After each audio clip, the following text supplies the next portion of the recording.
dan melaksanakan webinar yang bertemakan Discover the Truly Nature of East Kalimantan. Pada tahun 2005, pemerintah mencoba mendaftarkan kawasan Derawan ke UNESCO sebagai salah satu situs warisan dunia. Tempat ini mendapat julukan sebagai Pristine Island, yaitu tempat yang keasriannya masih terjaga, sehingga banyak wisatawan yang datang berbondong-bondong ke tempat ini, baik Nusantara maupun mancanegara. Baik, mungkin ini lebih cocok ke Pak Irfan ya. Mengapa Pulau Derawan disebut sebagai Maldives-nya Indonesia?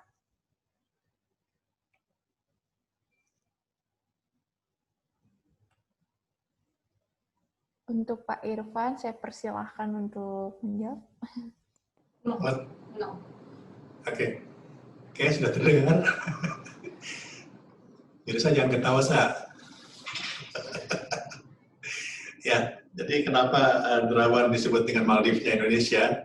Sebetulnya Maldives-nya Indonesia ini tidak hanya Derawan, masih banyak di pulau-pulau lain. Mungkin termasuk juga Raja Ampat juga Maldives-nya Indonesia. Cuma kalau kita ke sana, Mbak Cynthia udah pernah ke Derawan?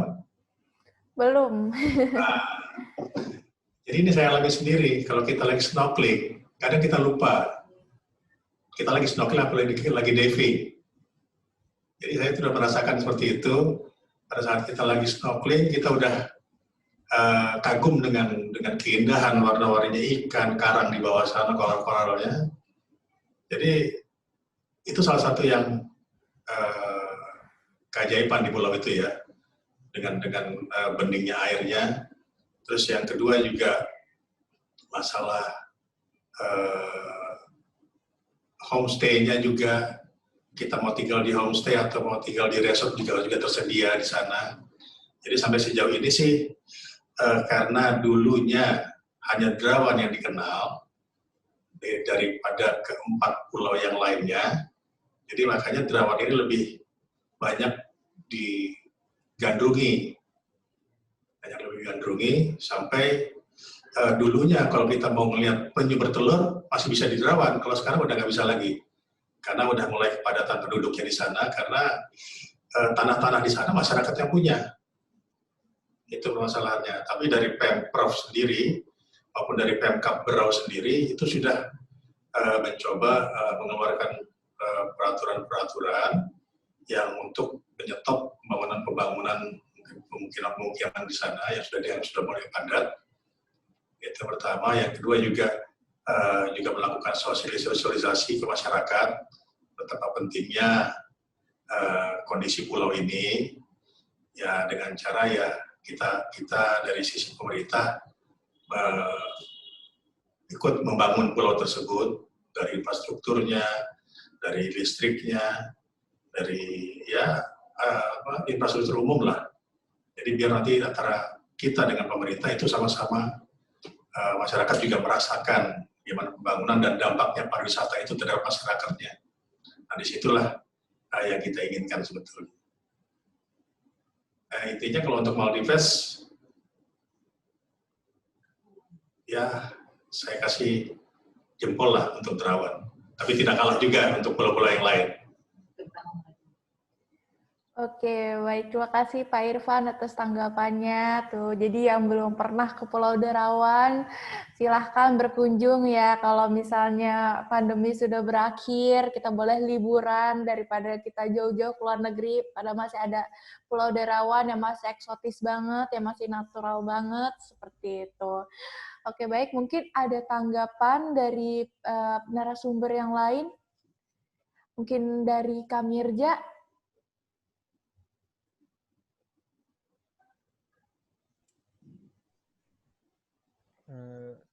Kayaknya nggak ada deh. Memang bolehlah disebut Maldivnya Indonesia.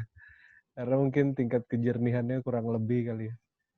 Jadi yang belum ke sana ya sebaiknya ke sana dulu lah. Apalagi orang Kaltim, nggak usah kemana-mana dulu, ke Kepulauan Derawan dulu lah.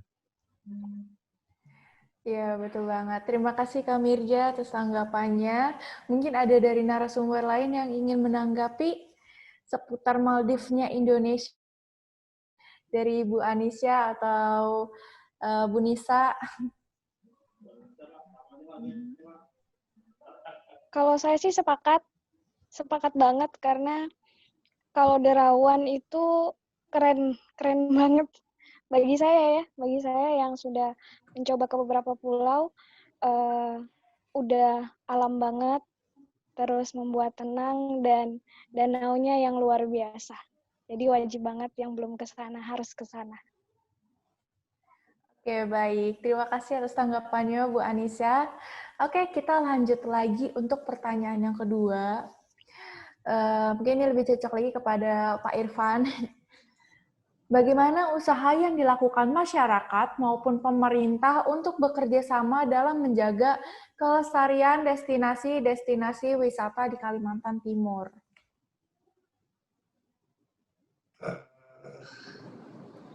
Ini bawah kali, Pak. Ini bawah ini.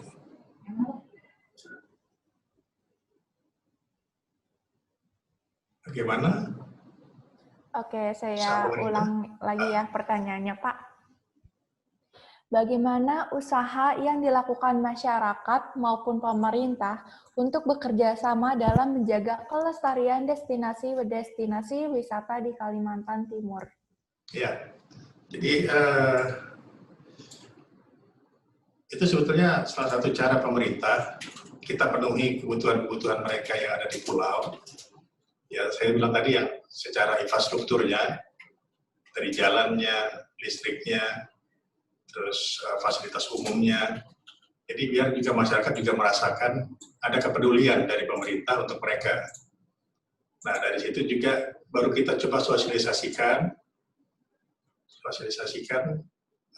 terutama kan kalau namanya masyarakat pulau ini kan rata-rata mata pencarian adalah nelayan.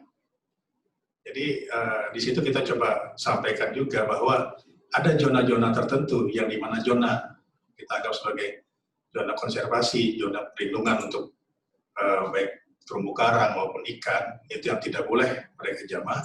Ada zona-zona yang boleh mereka jadikan sebagai penghasilan masyarakat. Nah, dari situ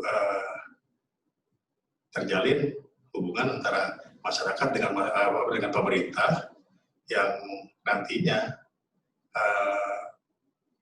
juga akan meningkatkan kunjungan-kunjungan wisatawan yang nanti dampaknya juga akan ke masyarakat itu sendiri. Jadi sejauh mereka masih belum merasakan dampaknya itu memang berat. Cuma kita dari sisi pemerintah coba mengadakan sosialisasi, juga semacam ada di bentuknya seperti ada Pokdarwis di sana. Nah, itu juga sangat membantu. Saya pikir itu aja. Oke, baik. Terima kasih atas tanggapannya, Pak Irfan. Mungkin ada tanggapan lagi dari Kak Mirja.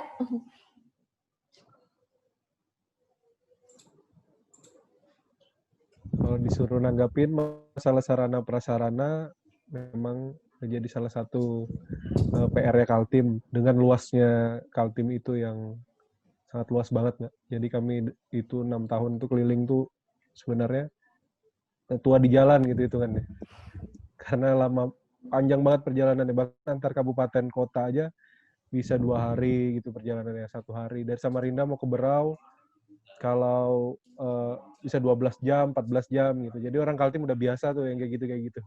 Nah, nanti kalau misalkan sarana prasarana itu sudah bisa diperbaiki, kemungkinan bisa menyusutkan waktu tempuhnya, ongkosnya, yang gitu-gitu. Memang harapan kita sih itu, harapan kita banget bahwa sarana dan prasarana itu bisa diperbaiki. Tapi itu kan lintas sektoral lagi tuh. Itu nanti bicaranya ke PU, kemana-mana gitu. Kami udah ikutlah perbincangannya, itu memang panjang banget gitu. Ya, tapi itu harapan kita, mudah-mudahan bisa semakin membaik gitu untuk membantu wisatawan. Gitu deh. Baik, terima kasih atas tanggapannya, Kak Mirja. Mungkin ada tanggapan lagi dari Bu Nisa. Baik, terima kasih. Tadi terkait kelestarian kawasan wisata ya. Kalau dari kami, biasanya kami pasti melibatkan masyarakat di sekitarnya. Jadi seperti tadi di Prevat, untuk perahu untuk menuju ke lokasi wisata, itu kami bekerja sama dengan Pokdarwis. Kemudian untuk Bontang Mangrove Park, kami meminta masyarakat di sekitar untuk berjualan di dalam kawasan wisata, kemudian ada tukang parkir, penjaga malam, semuanya diambil dari masyarakat. Dengan begitu, mereka merasa mendapatkan manfaat, terutama manfaat ekonomi dari kegiatan wisata itu. Jadi ketika mereka merasa dilibatkan, merasa mendapatkan dampak positif dari wisata, mereka pasti akan ikut menjaganya. Ketika ada yang berkeinginan untuk merusak, mereka yang akan duluan maju gitu. Ini seperti itu, Mbak. Oke, baik. Terima kasih atas tanggapannya, Bu Nisa. Mungkin ada tanggapan dari Bu Anissa. Oke, baik. Kalau begitu, kita langsung lanjutkan saja ke pertanyaan selanjutnya, yaitu mungkin lebih cocok ke pertanyaannya Kamirja. Bagaimana cara mempromosikan objek wisata di Kalimantan Timur agar masyarakat Nusantara maupun mancanegara tidak hanya mengenal Pulau Derawan saja? Ya, oke. Jadi Derawan itu udah menjadi ikonnya pariwisata Kaltim banget sejak dulu ya. Mungkin yang awal-awal banget itu adalah Derawan dan Kepulauan Derawan sebenarnya. Jadi tidak hanya Pulau Derawan saja, masih ada Kakaban, ada Sangalaki, ada Maratua yang masuk dalam gugusannya Kepulauan Derawan, bahkan sampai ke Biduk-Biduk sebenarnya. Labuan Cermin itu masih dalam satu gugusan Kepulauan Derawan. Itu udah menjadi ikon banget. Jadi memang kami sendiri di Exotic Kaltim itu sebenarnya jadi jarang ke sana, lebih jarang ke sana karena kami jadi mainnya ke sungai, ke Hulu Mahakam. Itu hampir setiap tahun kami pergi ke Hulu Mahakam karena di daerah-daerah situ sebenarnya yang belum terbantu eksposnya untuk promosi pariwisatanya. Karena memang di sana jaringannya bukan hanya susah, nggak ada, bisa beberapa kampung nggak ada jaringan. Jadi mau nggak mau harus orang kita yang ke sana untuk bantu ngeliput, terus kita promosikan. Jadi memang ada beberapa, Mbak, yang seperti event-event budaya itu juga luar biasa sekali sebenarnya. Kaltim itu cukup lengkap, tidak hanya wisata baharinya di Kepulauan Derawan, tapi kita punya budaya yang natural banget di Hulu Mahakam, di Makamulu, kabupaten yang paling ujung sebelah barat di Kaltim. Itu ada kehidupan masyarakat Dayak Bahau, Dayak Kayan, Kayan Mekam yang luar biasa sekali. Jadi kalau kita di kampung sana, itu ketemu telinga panjang itu udah memang hampir semua nenek-nenek itu telinganya panjang. Jadi itu memang budaya mereka dari dulu, jadi spesial sekali menurut kami di sebelah sana. Jadi dulu Hudok Pekayang itu ada event kampung yang luar biasa, itu kita datang di tahun 2015 kalau nggak salah. Setelah itu coba kita bantu promosi, makin tahun ada tahun depannya kami ketemu media nasional tuh. Ada CNN datang, tahun depannya ada Trans7 datang, karena memang mereka udah melihat, ada sesuatu yang luar biasa tuh di Hulu Mahakam. Jadi akhirnya juga terangkat. Jadi memang itu tugas kita bersama-sama. Kalau Derawan ini saya rasa udah top banget lah. Jadi sebenarnya tidak usah terlalu dibantu juga udah aman gitu. Jadi kita bantu yang lain-lain lah yang memang belum mendapatkan ekspos yang luar biasa gitu. Saya kira itu sih. Oke, baik. Terima kasih atas tanggapannya, Kak Mirja. Mungkin ada tanggapan lagi dari Pak Irfan?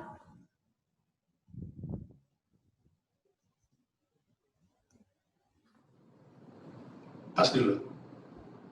Oke, baik. Kalau begitu kita lanjut lagi ke pertanyaan selanjutnya. Mungkin ini lebih cocok ke Kak Mirja lagi ya. Apa saja hal yang harus ditingkatkan dari sarana maupun prasarana yang sudah ada? Ya, jadi itu tadi yang saya sampaikan ada beberapa permasalahan sebenarnya di sarana dan prasarana. Nah, misalkan kita mau ke event yang Hudok Pekayang, itu luar biasa banget antusiasnya orang yang ketika kita posting itu antusiasnya luar biasa sekali. Orang mau datang ke sana. Tapi begitu kita share budgetnya, yang kita dapat dari pengalaman kita ya, itu udah kurang lebih, kalau kita mau ke Lombok hitungannya, mau liburan ke Lombok tuh kurang lebih, untuk mencapai sana itu kita harus jalan darat dulu 7 jam, setelah itu lanjut lagi speedboat, lanjut lagi menggunakan longboat, ngelewatin Jeram, ngelewatin Riam, baru sampai sana. Jadi estimasi budgetnya itu luar biasa sekali. Karena memang belum ada jalur daratnya ya. Jalur daratnya lagi dirintis tapi belum selesai gitu.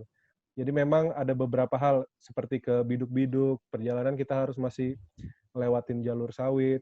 Itu hal-hal memang yang masih PR-nya di Kaltim, tapi saya rasa pelan-pelan jalanan ke Mahulu ada progresnya. Kami udah pernah ngelaluin jalur darat juga. Sebenarnya kalau jalur darat tuh sekitar kalau Kujo bilang ya ibu kotanya dari Kubar. Yosep itu bisa dengan mungkin di sekitaran 100 kiloan aja sebenarnya nggak sampai 3 jam gitu. Karena kita harus nggak punya jalur darat, jadi kita memang jadi agak panjang dan kosnya agak mahal gitu. Jadi memang ini PR-nya sih di Kaltim. Tapi buat kami ya kami nikmatin aja perjalanan-perjalanan seperti itu ya seru-seru aja. Tapi mungkin nggak semua wisatawan yang seperti itu ya. Special interest lah gitu. Oke, baik. Terima kasih atas tanggapannya, Kak Mirja. Mungkin ada tanggapan lagi dari Bu Anis ya, atau Bu Nisa?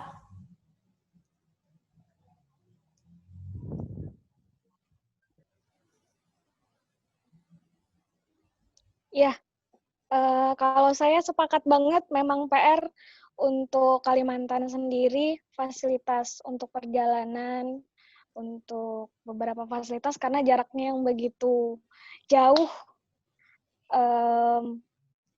beberapa jam, jadi PR banget fasilitas yang harus diperbaiki. Jadi tetap semangat, semoga kita semua, khususnya untuk pemuda-pemuda Kaltim, bisa bekerja sama untuk mengangkat pariwisata Kaltim. Baik, terima kasih Bu Anissa. Ya, kita berharap ya semoga dunia pariwisata di Indonesia dapat berjalan lebih maju lagi, kayak gitu. Mulai dari transportnya, sarana dan prasarananya menjadi lebih baik lagi, seperti itu. Amin. Oke, kalau begitu kita lanjut lagi ke pertanyaan selanjutnya. Cukup banyak juga ya pertanyaannya dari peserta juga. Tapi saya ingin lebih bertanya ke Bu Anissa. Bagaimana penerapan pelayanan yang dilakukan di Ladang Budaya Tenggarong selama masa pandemi? Kalau untuk sekarang, selama masa pandemi, yang jelas yang pertama dari awal kita datang, tamu-tamu datang sudah cek suhu, mewajibkan tamu-tamu untuk cuci tangan, dan selalu mengingatkan untuk jaga jarak.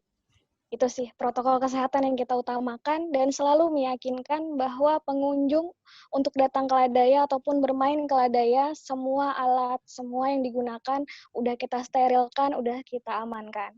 Terus untuk lokasi sendiri selalu kita sterilkan setiap hari, selalu kita bersihkan, dan sekarang untuk selama pandemi ini kita melakukan pembatasan pengunjung. Kurang lebih 1 hari kita hanya menerima 500 pengunjung aja. Itu sih untuk sekarang, selama pandemi yang kita lakukan. Oke, baik. Terima kasih atas tanggapannya, Bu Anissa. Mungkin ada tanggapan lagi dari Bu Nisa mengenai Taman Nasional Kutai. Baik, terima kasih Mbak Cynthia. Terkait pengelolaan wisata di masa pandemi ini, jadi kami sebenarnya sudah diizinkan untuk reaktivasi objek wisata oleh Kementerian Lingkungan Hidup dan Kehutanan mulai bulan Juli 2020 kami sudah mulai boleh diaktif, tapi saat ini baru Kota Bontang yang memperbolehkan kami membuka objek wisata. Jadi baru Bontang Mangrove Park yang bisa beroperasi kembali. Sementara objek wisata yang lain yang berada di Kabupaten Kutai Timur, kami masih menunggu izin dari Pemda. Karena bagaimanapun kita akan mengikuti kebijakan dari pemerintah daerah masing-masing. Untuk penerapan kegiatan wisata di Bontang Mangrove Park, ada beberapa hal protokol kesehatan yang kami laksanakan di sana. Yang pertama, kami membatasi jumlah wisatawan. Jadi khusus Bontang Mangrove Park ini daya dukungnya sebenarnya 1.600, tapi pada awalnya kami mulai dari 25% dulu, dari 400 orang dulu per hari, dan untuk saat ini sudah berjalan sekitar berapa bulan tuh? 4 bulan ya, sekitar 4 bulan, ini kami sudah masuk ke 50%. Jadi 800 orang yang boleh masuk ke Bontang Mangrove Park. Setiap masuk ke objek wisata, kami ukur suhu pengunjung, lebih dari 37 derajat tidak boleh masuk. Kemudian pengunjung wajib memakai masker, sebelum masuk harus cuci tangan dulu. Kemudian mengisi buku tamu, siapa tahu terjadi sesuatu, jadi tracing-nya lebih mudah. Kemudian di dalam harus selalu jaga jarak. Kemudian untuk pengunjung dari luar Kalimantan Timur harus memiliki surat bebas COVID. Itu. Kemudian juga anak-anak balita kami himbau untuk tidak masuk ke dalam. Itu sementara protokol kesehatan di tempat kami seperti itu. Baik, kalau begitu terima kasih atas tanggapannya Bu Nisa. Kita akan langsung saja, banyak banget ini pertanyaan dari para peserta. Kita akan bacakan. Yang pertama dari Mas Pendi. Mungkin ini lebih cocok ke Pak Irfan ya. Bagaimana langkah pemerintah Provinsi Kaltim mengeluarkan pariwisata di Kaltim di tengah pandemi COVID-19 ini? Salam saya, Mas Pendi, admin. Oh, dia ini admin Instagram wisata_Kaltim.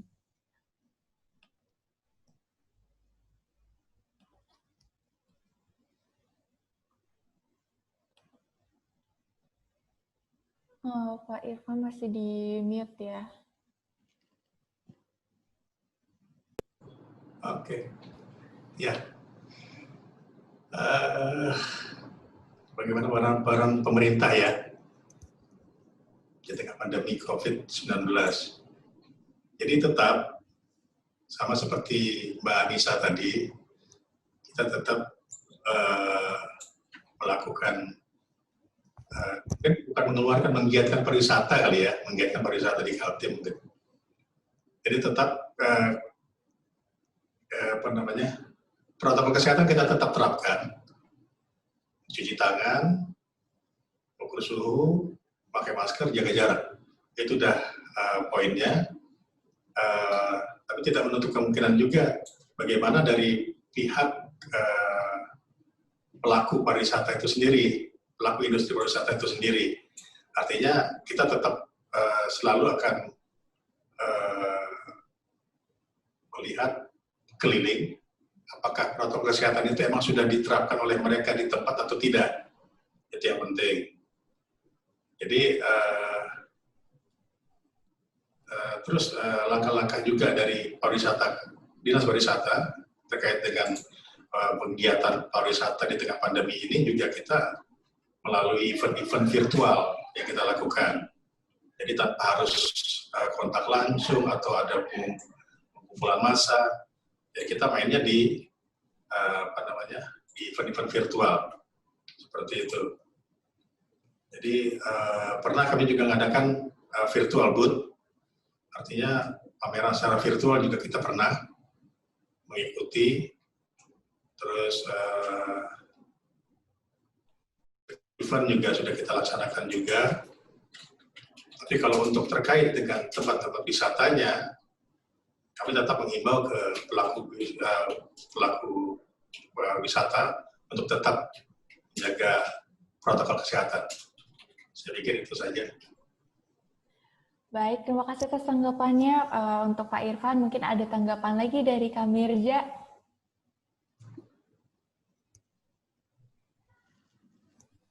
Oke, baik. Kalau begitu, kita lanjutkan lagi saja ke pertanyaan peserta selanjutnya. Kita ada dari... Oke, mungkin ini untuk semuanya berlaku ya pertanyaannya. Izin bertanya dengan nama Kak Muhammad Permadi dari Solo. Apa yang dilakukan dari pengelola wisata dan pemerintah yang ada di Kaltim di lini pariwisata yang ada di sana? Karena kita tahu bahwa flora dan fauna harus dijaga di kala pandemi COVID-19 dan new normal. Terima kasih. Mungkin bisa dijawab terlebih dahulu dari Pak Irfan. Baik. Tetap jaga jarak, protokol kesehatan tetap diterapkan. Terus mensosialisasikan CHSE yang sekarang juga lagi diterapkan oleh Kementerian Pariwisata dan Ekraf, yaitu Clean, Health, Security, and Environment. Yaitu kita jaga kebersihan, jaga kesehatan, keamanan juga, dan ramah lingkungan. Saya pikir itu saja. Baik, mungkin ada tanggapan lagi dari Kak Mirja.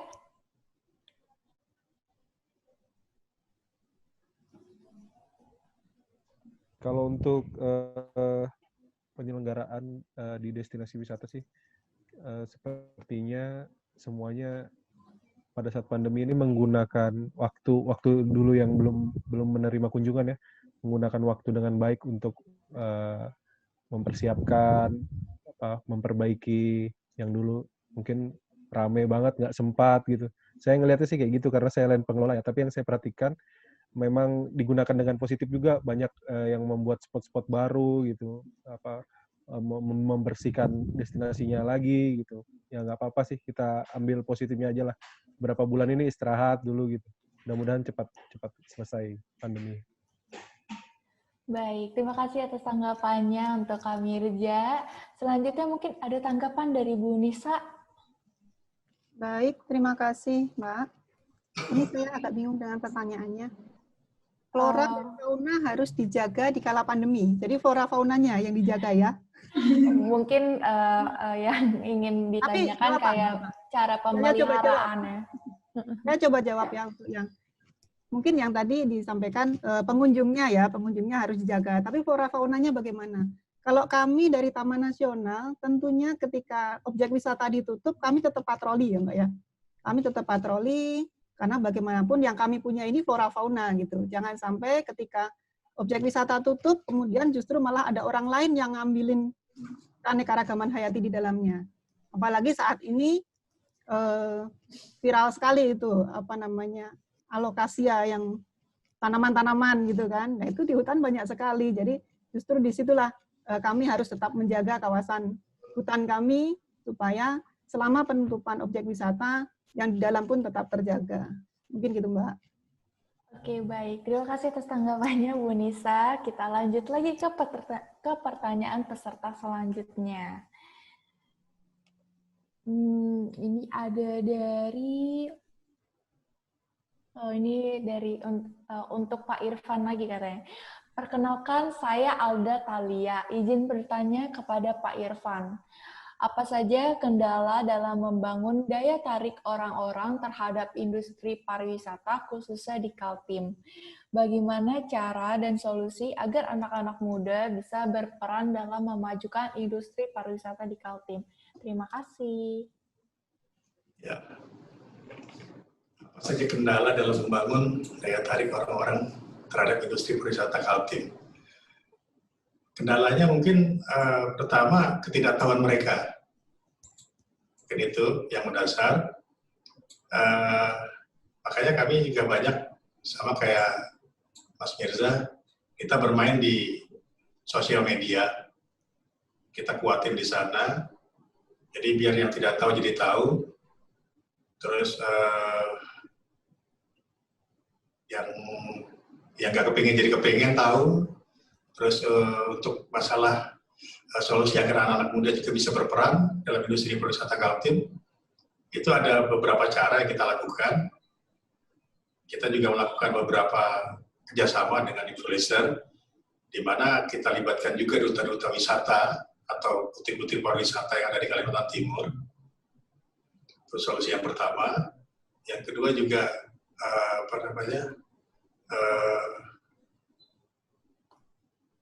kita bangun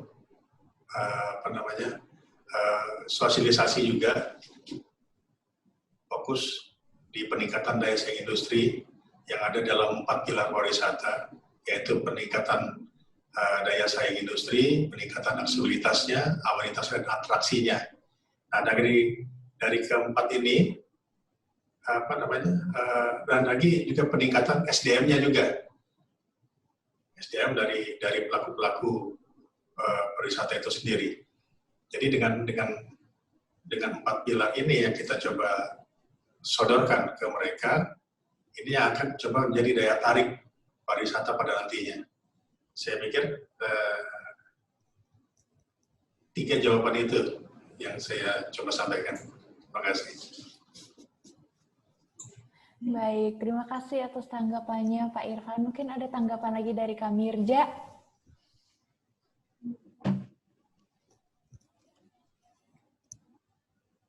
Oke, itu jadi tanggung jawab bareng-bareng ya untuk membantu pariwisata di Kaltim. Di Kaltim sendiri yang kami rasakan sih, Pak, antara pemerintah, swasta, komunitas, itu berjalan dengan baik, media, akademisi, pentahelik lah ya. Pentaheliknya pariwisata tuh udah bagus banget gitu. Buktinya saya aja ini lagi minjem ruangan kantor Pak Irfan nih. Kebetulan lagi di sini. Kebetulan lagi di sini, nggak sempet balik kantor, dipinjemin ruangan tuh buat webinar. Kan udah bagus banget lah di sini. Jadi kalau bisa disampaikan langsung ke pihak-pihak yang misalkan ke pemerintah mau ada masukan ya sampaikan langsung aja, daripada kita misalkan lebih ke negatif-negatifnya gitu di media sosial. Kita harus bantu pariwisata itu tampilkan yang bagus-bagusnya. Kalau memang ada kurang ya diperbaikin bersama, disampaikan langsung ke desa wisata yang bersangkutan, destinasi yang bersangkutan gitu. Jadi kalau saya pribadi ngerasakan bersama Exotic Kaltim sudah hampir 5 tahun jadi mitranya pemerintah gitu. Komunikasinya aman lah di sini gitu. Jadi kita jadi semangat juga untuk ngebantu pariwisata. Kalau bareng-bareng biasanya lebih cepat gitu. Baik, terima kasih atas tanggapannya untuk Kak Mirja. Mungkin ada tanggapan lagi dari Bu Anisya nih untuk peran anak muda terhadap ladang budaya. Iya, kalau untuk peran anak muda sendiri, untuk masa pandemi ini, alhamdulillah banget teman-teman rata-rata komunitas yang bergerak untuk sektor promosi, malahan sekarang tuh sedang aktif-aktifnya. Teman-teman bergerak bersama, khususnya kayak tim-tim Mas Mirza juga kayaknya anak-anak muda semua, dan di sini beberapa komunitas sudah banyak banget melakukan, karena sekarang virtual dan multimedia yang kita gunakan, jadi cara promosinya adalah kebanyakan banyak yang membuat film-film pendek, terus menggunakan tempat-tempat wisata yang ada di Tenggarong, terus membuat video klip itu sendiri, terus banyak banget sih sekarang tuh malahan yang bergerak di saat pandemi ini yang saya lihat anak-anak mudanya khususnya komunitas dan pemerintah, dan itu dukungan juga baik. Alhamdulillah Tenggarong masih sangat baik sih gitu anak-anak mudanya. Baik, terima kasih atas tanggapannya untuk Bu Anisya, dan mungkin ada tanggapan lagi dari Bu Nisa. Baik, terima kasih. Ini terkait kendala membangun daya tarik, tadi sudah disampaikan Pak Irfan ya. Anak-anak muda kita ini ternyata tidak mengenal objek wisata kita gitu. Sebagai contoh, kalau di kami itu Prefab. Prefab itu terkenal di tingkat dunia karena pengunjungnya rata-rata orang mancanegara, tapi justru masyarakat di sekitar situ nggak tahu kalau di situ ada tempat wisata yang sudah dikenal tingkat mancanegara gitu. Nah mungkin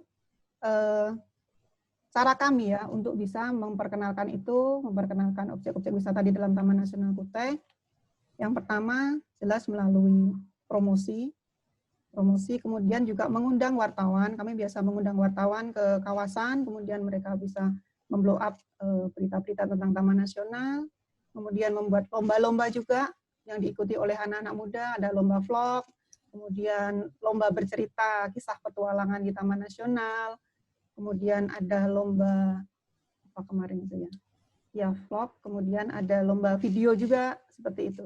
Jadi kami lebih menggandeng mereka untuk bisa meningkatkan ketertarikan masyarakat terhadap objek wisata di kami. Terima kasih. Oke, baik. Terima kasih Bu atas tanggapannya. Oke, ini banyak banget pertanyaan dari peserta. Oke, kita lanjut lagi. Ada dari Kak Aldrin Joseph, yaitu bagaimana sih cara pemerintah dan pelaku usaha pariwisata Kalimantan Timur untuk meng-highlight pesona lokal wisdom Kaltim agar turis domestik dan internasional tahu bahwa ini loh wisata seni budaya yang paling identik Kaltim. Nah, mungkin bisa dijawab terlebih dahulu dari Pak Irfan. Ya. Sudah, oke. Ya, jadi cara-cara pemerintah dan pelaku usaha pariwisata Kaltim dalam mengangkat untuk para turis domestik dan internasional, yaitu kita coba membranding masing-masing daerah tersebut. Yang kedua juga kita mengikuti membuat virtual tour. Yang ketiga, kita ikuti juga virtual booth-nya. Terus kita juga mengikuti juga mengadakan event-event virtual. Seperti kemarin kita mengadakan untuk sesi pertama, kita pas bertepatan dengan Hari Pariwisata Internasional.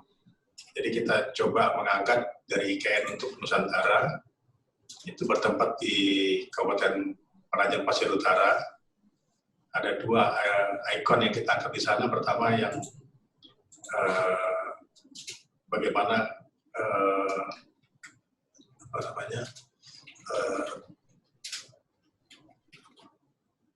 kulturnya dari masyarakat pesisir, terutama yang ada di PPU. Yang kedua juga ikon yang ada di Sungai Tunan. Kebetulan di sana ikonnya begitu banyak hewan-hewan pandeminya, seperti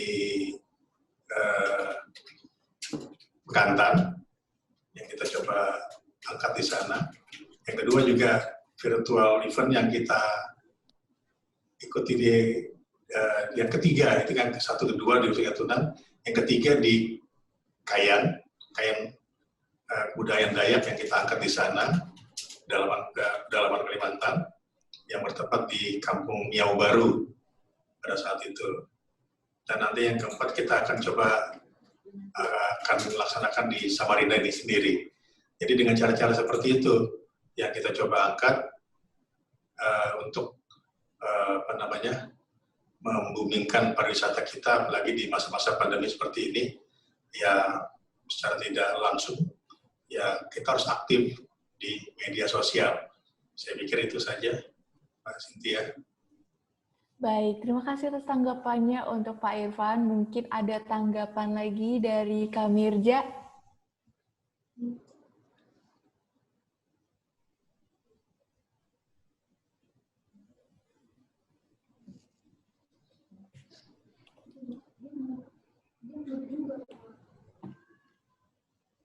Oke, terima kasih. Kalau untuk kearifan lokal ya dan kebudayaan itu, menurut kami Kaltim itu luar biasa sekali tuh, dari perjalanan kami. Kadang kami ngelihat Malaysia itu dengan sedikit subsuku Dayaknya gitu, Dayak Iban, sebagian Dayak Kenyah yang juga ada di Kaltim gitu. Ya mereka bisa mengemas itu dengan luar biasa. Kadang kami ngelihat, sebenarnya kita bisa jauh lebih daripada itu.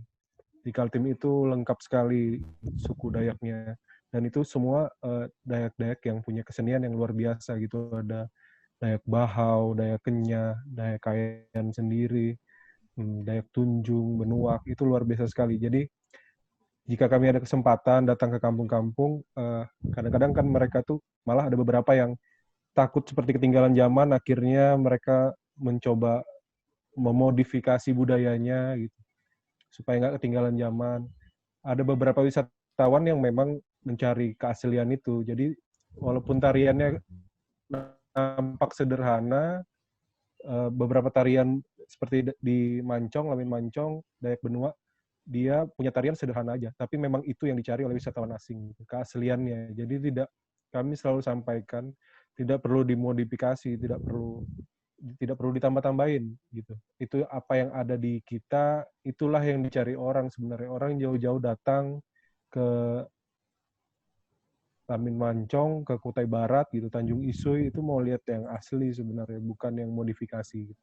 Jadi kalau ada kesempatan kami ngobrol-ngobrol sama orang kampung, kami selalu ngasih masukan ke mereka seperti itu gitu. Oke, baik. Terima kasih atas tanggapannya untuk Kak Mirja. Mungkin ada tanggapan lagi dari Bu Anisya. Iya, kalau untuk promosi sendiri ke internasional, itu menurut saya perlu tentu saja kerjasama antara sektor pariwisata dan pemerintah. Dan kalau untuk Tenggarong sendiri, alhamdulillah kita sudah punya acara internasional yaitu ERAU, yang pasti itu menjelaskan bagaimana sih adat istiadatnya Kutai Kartanagara.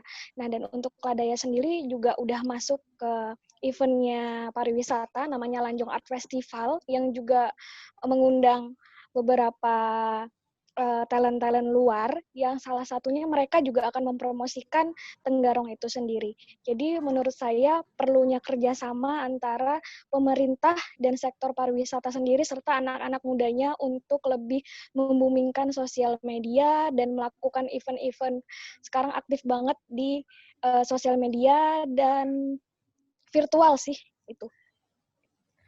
Oke, baik. Terima kasih atas tanggapannya, Bu Anisya. Mungkin ada tanggapan lagi dari Bu Nisa? Kalau mengenai wisata seni budaya, kebetulan di kami belum ada untuk saat ini. Jadi kami lebih ke wisata keanekaragaman hayati saja. Oke, baik. Kita langsung lanjut aja ke pertanyaan selanjutnya. Ini kayak pertanyaannya lebih cocok untuk Bu Anisya ya. Dari Kak Anissa Rahmadani. Izin bertanya, Kak Anisya, berapa lama waktu insentif dalam pelatihan seni dan berapa lama biasanya turis asing tadi menginap di Ikonik? Adakah batasan waktunya? Terima kasih.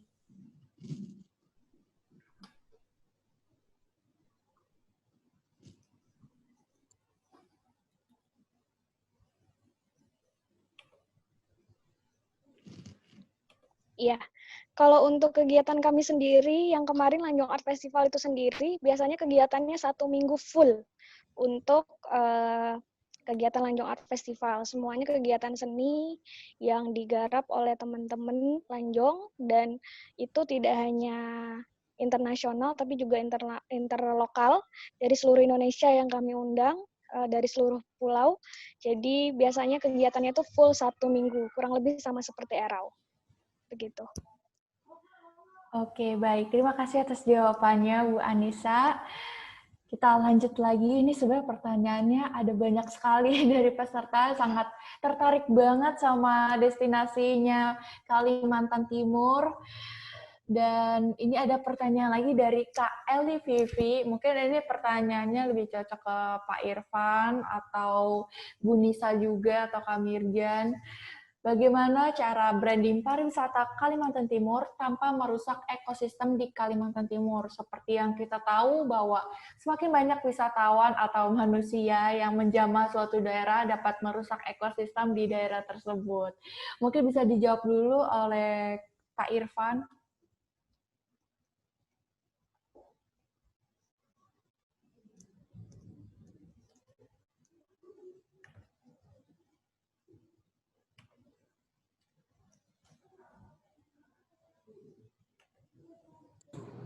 Oke, ya.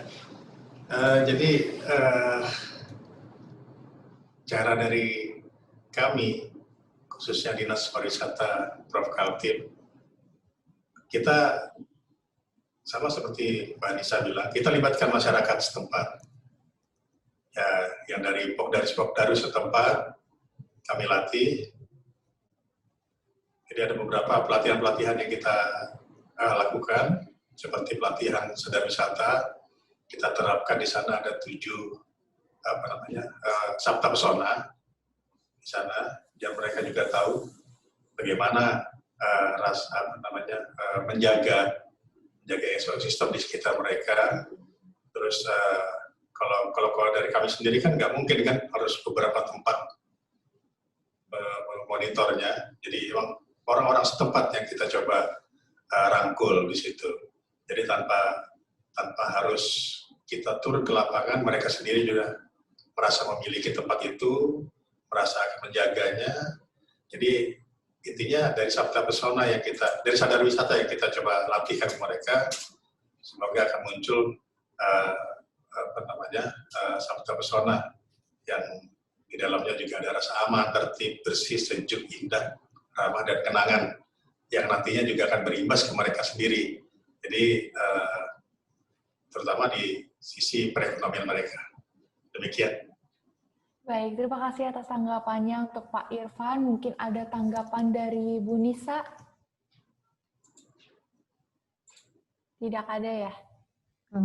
Boleh sedikit mengenai banyaknya wisatawan yang masuk ke suatu kawasan wisata ya, yang memungkinkan bisa merusak ekosistem. Yang pasti kami menerapkan daya dukung, daya tampung kawasan. Jadi sebenarnya berapa sih orang yang boleh masuk ke kawasan tersebut? Seperti kalau di Prefab, karena dia adalah wisata terbatas, wisata minat khusus pengamatan orangutan, kami sangat membatasi orang yang masuk ke dalam, yaitu 20 orang sekali masuk. Jadi kalau misalnya ada 30 orang, yang 10 orang harus di luar. Nanti bergantian masuk ke dalam gitu, supaya tidak mengganggu satwa yang jelas, tidak mengganggu satwa di dalam. Kemudian di beberapa tempat juga kami menerapkan itu, daya dukung itu. Kami sesuaikan dengan luas kawasan masing-masing. Terima kasih. Baik, terima kasih untuk tanggapannya Bu Nisa. Mungkin ada tanggapan dari Kak Mirja?